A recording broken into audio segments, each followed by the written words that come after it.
நீ இன்னும் நார்மல் ஆகலையா? நான் அவ்வளோ சொல்லியும் நீ ஏன் புரிஞ்சுக்க மாட்டேங்கிற? என்ன தீக்ஷா, இதுல புரிஞ்சுக்க என்ன இருக்கு? ஆ, புது இடம், புது மனுஷங்க, அது மட்டும் இல்லாம மேக்ஸிமம் டைம் நீ வீட்டில் தான் இருக்க. மேபி டிப்ரெஷன்ல கூட இப்படி ஃபீல் ஆகலாம் இல்லையா? நான் என்ன சொல்லிட்டு இருக்கேன், நீ என்ன சொல்லிட்டு இருக்க? என்ன மென்டல்ங்கறியா? ஏய், இப்போ எதுக்கு நீ கோவப்படுற? முதல்ல கண்டவங்கள வீட்டுக்கு கூட்டு வரத ஸ்டாப் பண்ணு. அவங்க தான் உன்னை கன்ஃபியூஸ் பண்றாங்க. Stop it Gautham. நான் ஒன்றும் மற்றவங்க பேச்சை கேட்டு கன்ஃபியூஸ் ஆகிற ஆள் கிடையாது. எனக்கு பர்சனலாக ஃபீல் ஆச்சு, அதனால தான் நான் உன்கிட்ட சொன்னேன்.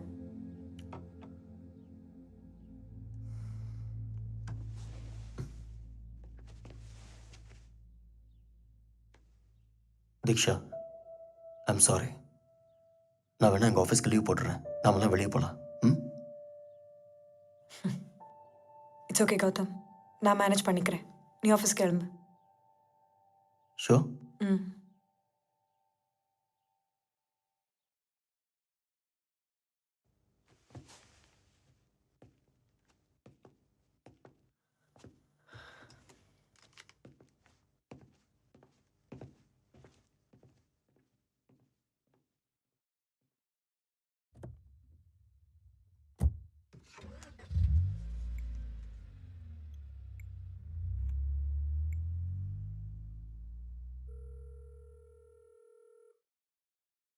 ஹலோ நீலா,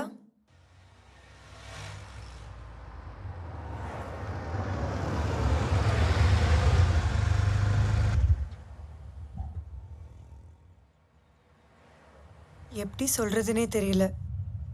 என் வீட்டை சுற்றி ஏதோ அப்நார்மலான விஷயங்கள் நடக்குது. இதை பற்றி என் ஹஸ்பண்ட் கிட்ட சொன்னால் அவர் நம்பவே மாட்டேங்கிறாரு. அதான் உங்ககிட்ட சொல்லலான்னு. நீங்க இப்ப எதை பத்தி என்கிட்ட சொல்ல வரீங்களோ அது உங்க வீட்டுக்கு வந்த அன்னைக்கே நான் தெரிஞ்சுக்கிட்டேன்.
எதுக்கு அவசரமா வர சொன்ன? வா கௌதம். எங்க கூட்டிட்டு போற தீக்ஷா? இங்க எதுக்கு கூட்டிட்டு வந்த? இங்க பாரு, என்னது இது? இதுக்கு முன்னாடி இந்த வீட்டில் இருந்தவங்களோட சமாதி. என்ன சொல்ற? நீங்க இப்ப எதை பத்தி என்கிட்ட சொல்ல வரீங்களோ அது உங்க வீட்டுக்கு வந்த அன்னைக்கே நான் தெரிஞ்சுக்கிட்டேன்.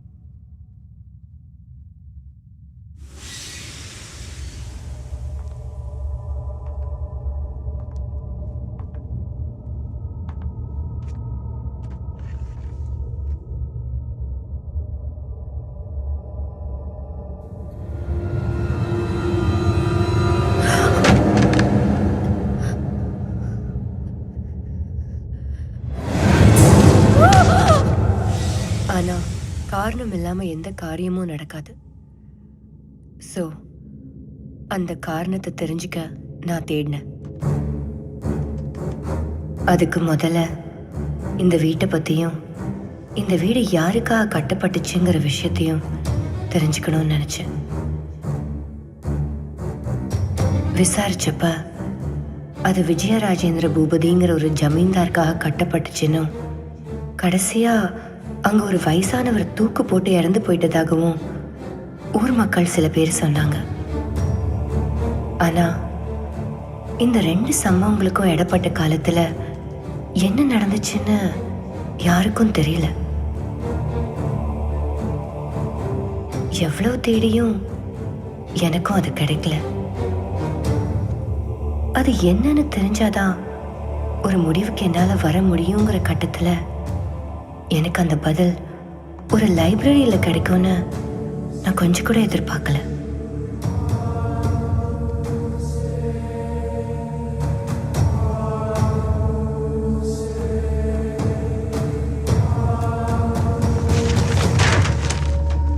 என் தேடலுக்கான பலன் அங்கதான் கிடைச்சது.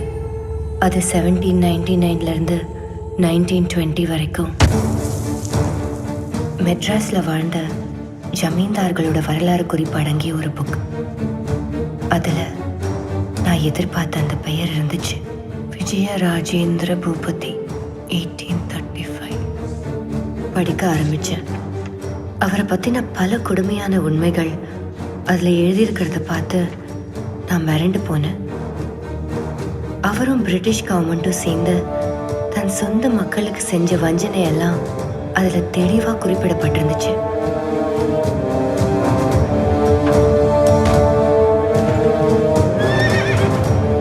இந்த அரக்கத்தனமான ஆட்சியை பொறுத்துக்க முடியாம ஊர் மக்கள்ல சில பேர் ஒரு புரட்சி படையை அமைச்சு அவரையும் அவர் மனைவியையும் அவரோட ஒரே மகன் கண் முன்னாடியே எரிச்சு அந்த வீட்லயே ஒரு இடத்துல புதைச்சிட்டு தான் எழுதப்பட்டிருந்துச்சு. ஸோ கடைசியா அந்த வீட்டில் இறந்து போயிட்டு தான் சொல்லப்படுற அந்த வயசானவர் வேற யாரும் இல்லை, விஜயராஜேந்திர பூபதியோட ஒரே மகன்தான். இதுல இருந்து எனக்கு ஒரு விஷயம் தெளிவா புரிஞ்சுது. துர்மரணம் பட்ட அவங்களோட துர் ஆத்மாக்கள் இன்னும் அந்த வீட்டில தான் இருக்கு, உங்க கூடவே தான் இருக்கு. இப்போ என்ன பண்றது? இந்த சம்பவத்துக்கான காரணத்தை மட்டும்தான் என்னால் சொல்ல முடியும். அதுக்கு சொல்யூஷன் தர அளவுக்கு எனக்கு நாலேஜ் இல்லை.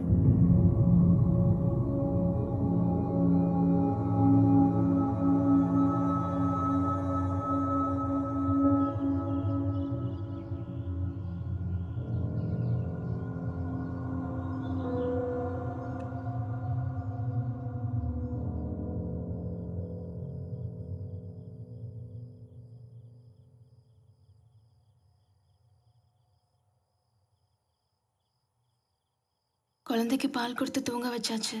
வேற ஏதாவது வேலை இருக்காமா? இல்லை, வேற எதுவும் இல்லை, நீ கிளம்பு. சரி.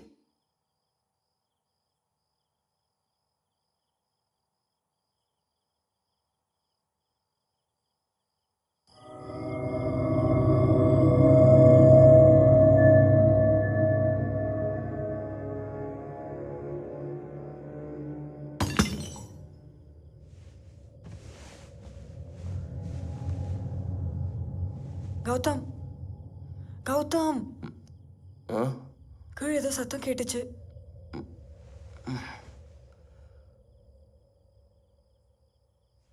சரி, நீ படு, நான் போய் பார்க்குறேன். நானும் வரேன்.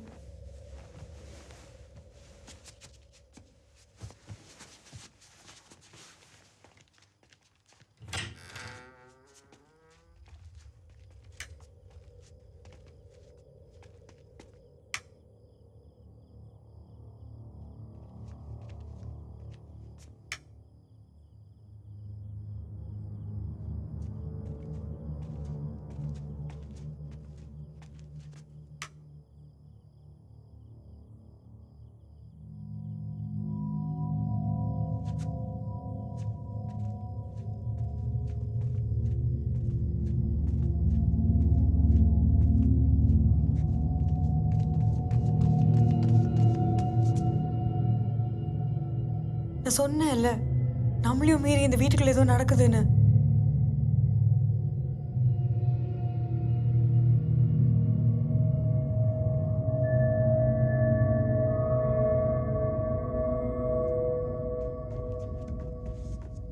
கௌதம், குழந்தை ரூம் கதவு திறந்து இருக்கு. கீழ் பொறுப்பு சாத்தி இருந்துச்சு.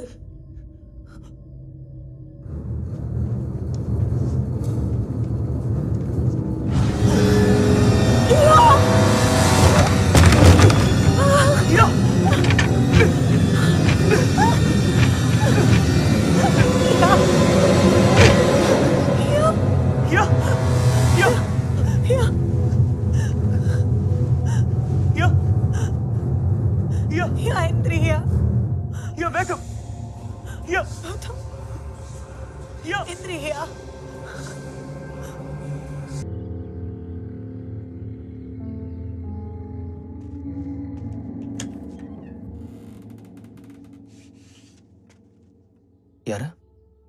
நகுலன். வாங்க. கௌதம்.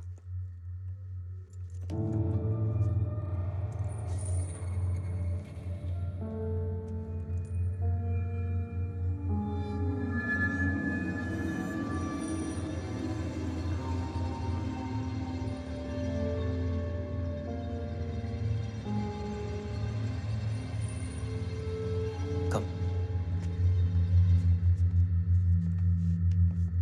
நேற்றுக்கு நைட்டு என் குழந்தை நீலா எல்லா விஷயத்தையும் சொன்னான்.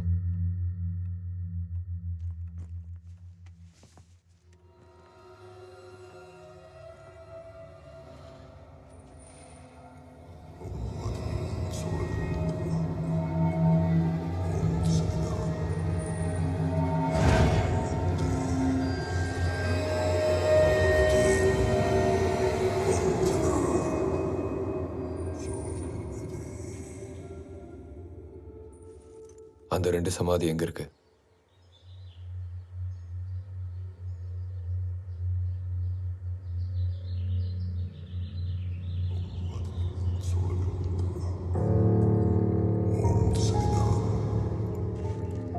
இந்த வீட்டுக்கு நீங்க வரதுக்கு முன்னாடி இங்க இருந்த பொருள்லாம் இப்ப எங்க இருக்கு தெரியுமா? மேல இருக்கிற ஸ்டோர் ரூம்ல இருக்கு.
அதுல என்ன இருக்கு?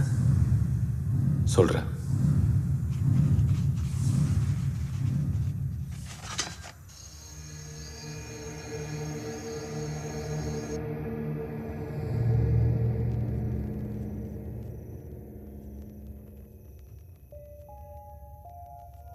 உங்க மனைவியை கொஞ்சம் வெளியில இருக்க சொல்லுங்க.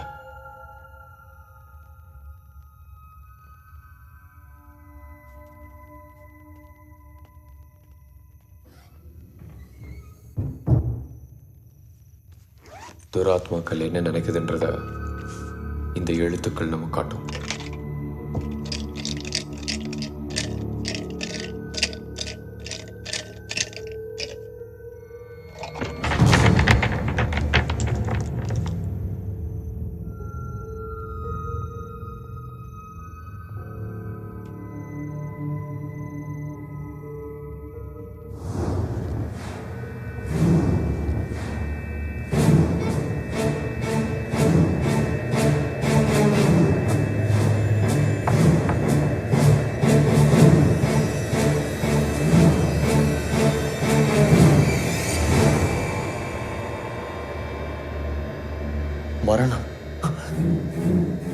நாங்க ஏன் சார் சாகணும்?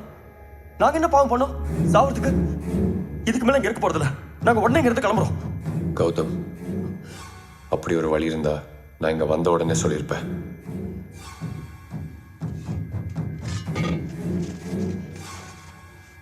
இது என்னன்னு கேட்டீங்களா? உங்க சாபம். நீங்க எங்க போனாலும் இது உங்களை துரத்திக்கிட்டே தான் இருக்கும். யாம் அல்லாத எம் இனம் அல்லாத யாரேனும் எம் மனை ஆழ்வாரெனில் அவர் மரணத்தை மணப்பர். நீங்க இங்க வந்தது வேணா சுலபமா இருக்கலாம், ஆனா இங்கிருந்து போறது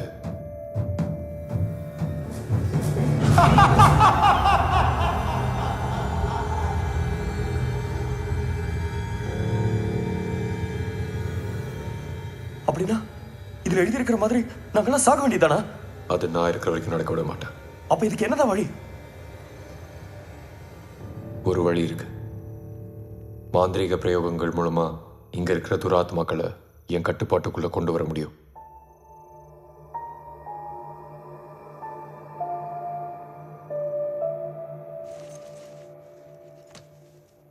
நான் இப்போ கட்ட போற இந்த கயிறு நாளை காலைல சூரிய உதயமாகி சரியா 2.5 நாளிகை, அதாவது காலையில 7 மணி வரைக்கும் எக்காரணத்து கொண்டு வரக்கூடாது.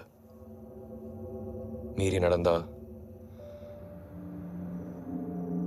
அப்படி நடக்காம பார்த்துக்கோங்க.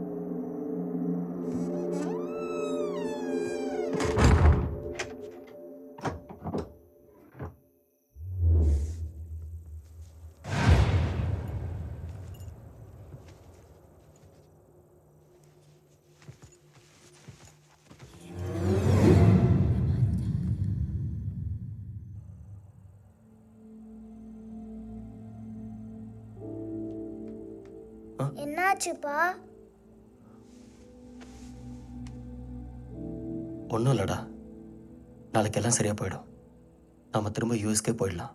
ம், படுத்துக்கோ.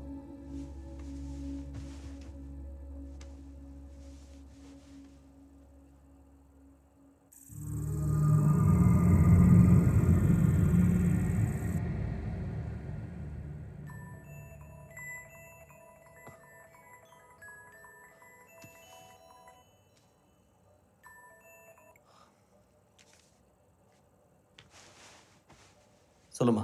கௌதம், ட்ரீட்மெண்ட் நல்லபடியாக முடிஞ்சிடுச்சுப்பா.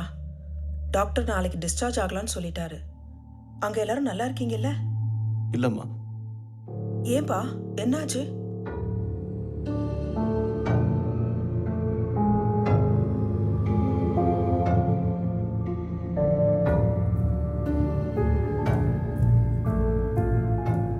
இந்த மாதிரிலாம் நடக்கணும் அவருக்கு தெரியாதுப்பா. அப்பாவை தப்பா நினைக்காதப்பா. நான் வச்சிடறேம்மா.